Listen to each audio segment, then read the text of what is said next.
Assalamualaikum warahmatullahi wabarakatuh. Salam sejahtera bagi kita semua. Om Swastiastu, Namo Buddhaya, salam kebajikan.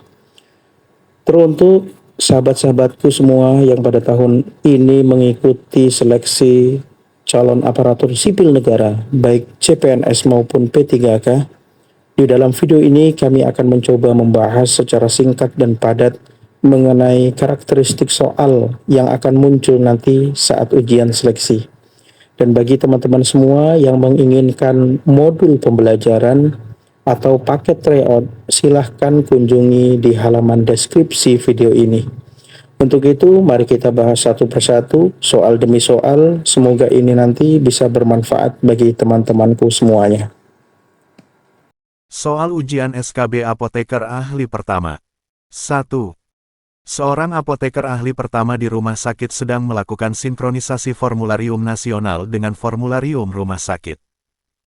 Berdasarkan Undang-Undang Nomor 17 Tahun 2023, dalam rangka menjamin ketersediaan dan keterjangkauan sediaan farmasi yang aman, berkhasiat, bermutu, dan terjangkau, pemerintah pusat menetapkan A.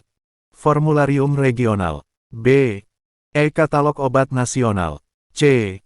Daftar obat esensial nasional. D. Formularium rumah sakit. E. Formularium nasional. Jawaban yang tepat adalah E.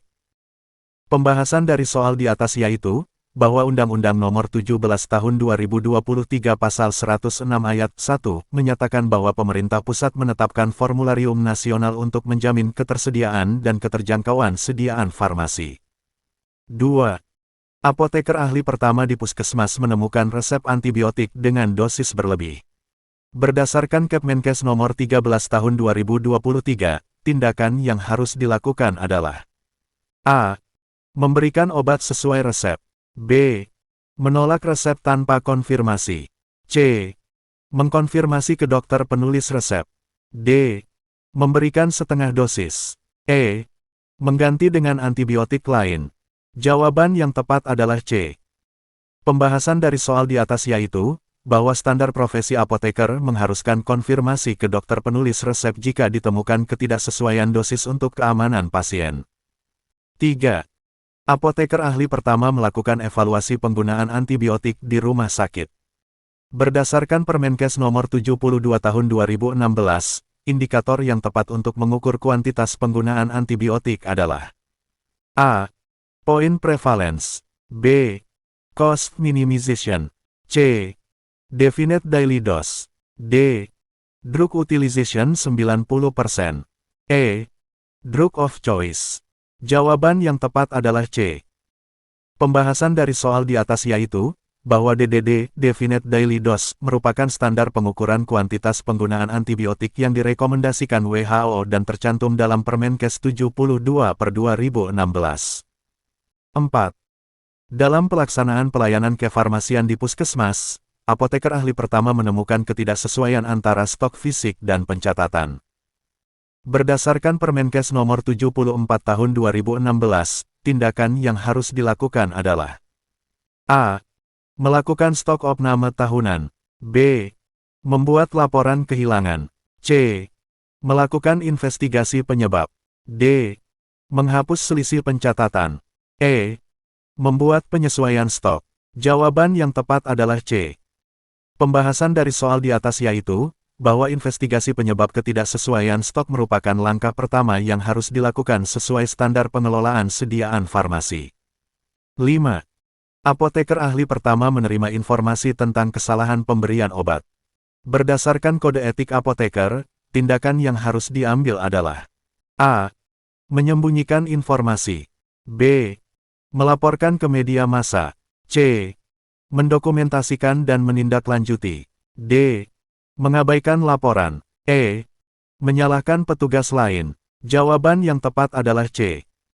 Pembahasan dari soal di atas yaitu, bahwa kode etik apoteker mengharuskan dokumentasi dan tindak lanjut kesalahan pengobatan untuk keselamatan pasien. 6. Apoteker ahli pertama akan menyusun perencanaan kebutuhan obat tahunan. Komponen yang harus dipertimbangkan dalam penyusunan rencana praktik kefarmasian adalah A. Anggaran tahun sebelumnya. B. Pola penyakit dan konsumsi. C. Permintaan distributor. D. Ketersediaan e-katalog. E. Stok akhir tahun. Jawaban yang tepat adalah B. Pembahasan dari soal di atas yaitu, bahwa pola penyakit dan konsumsi merupakan dasar utama perencanaan kebutuhan obat untuk menjamin ketersediaan. 7.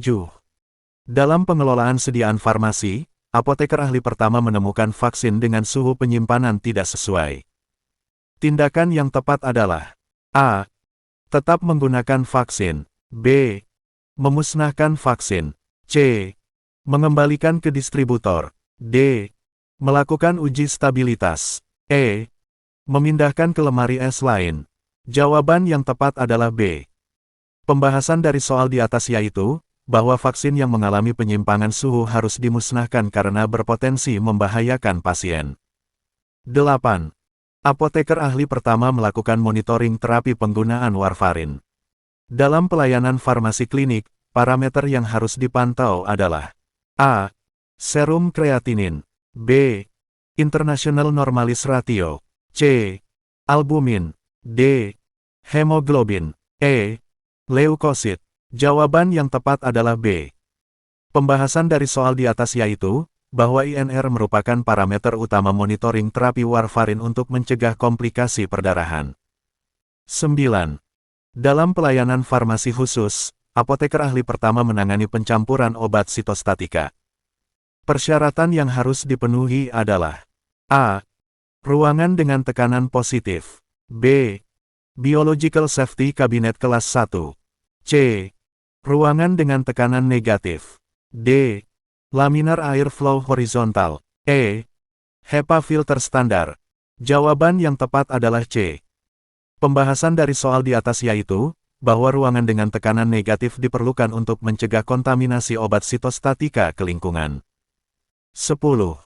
Apoteker ahli pertama melakukan analisis farmakoekonomi untuk pemilihan antibiotik.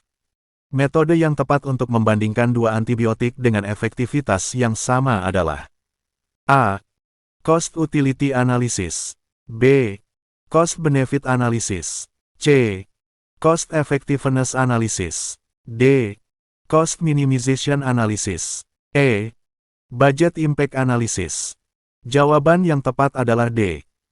Pembahasan dari soal di atas yaitu, bahwa Cost Minimization Analysis digunakan untuk membandingkan biaya dari dua alternatif dengan efektivitas yang setara. Oke, baiklah teman-temanku semuanya.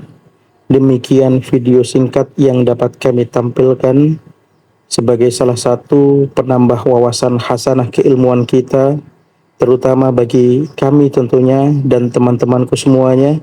Dan jangan lupa untuk subscribe, share, dan memberi masukan dan komentar yang baik agar menjadi doa dan kebaikan itu nanti akan kembali kepada diri kita sendiri. Mohon dimaafkan jika ada yang kurang berkenan. Semoga kita bisa meraih kesuksesan di tahun ini. Wassalamualaikum warahmatullahi wabarakatuh.